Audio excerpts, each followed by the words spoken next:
aujourd'hui à Valenciennes, au tribunal judiciaire, avec le garde des Sceaux, ministre de la Justice, et Éric Dupond-Moretti, invité par les chefs de la juridiction pour voir comment se met en place ce qui constitue l'une des priorités de l'action gouvernementale, à savoir la justice de proximité.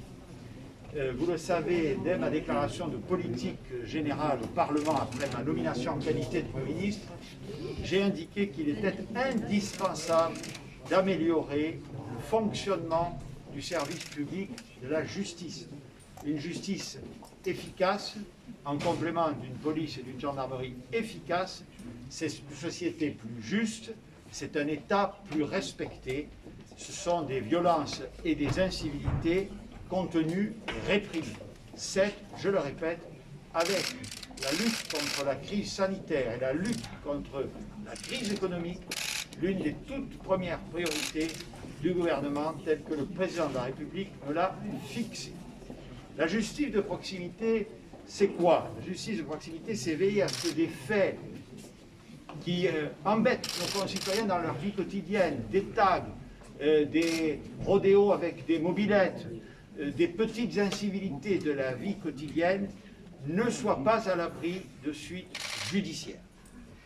Il nous a d'abord fallu pour cela augmenter significativement les moyens de la justice, pour la justice de proximité, pour la justice en général.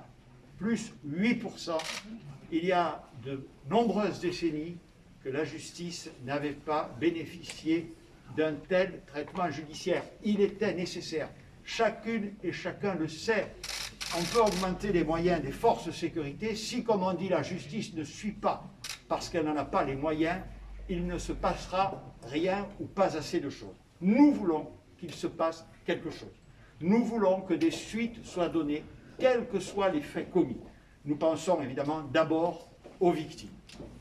La justice de proximité est donc en train de se déployer, et nous l'avons vu ici à Valenciennes, avec des recrutements qui ont été faits très rapidement, des recrutements de qualité, qui ont permis au procureur de la République, aux délégués du procureur, d'engager avec le recours d'associations un suivi rapide des peines qui étaient déposées et un processus, y compris auprès des personnes poursuivies, allant jusqu'à leur réinsertion. Ainsi, toute la chaîne se met en place, et ceci au service de la justice et des victimes.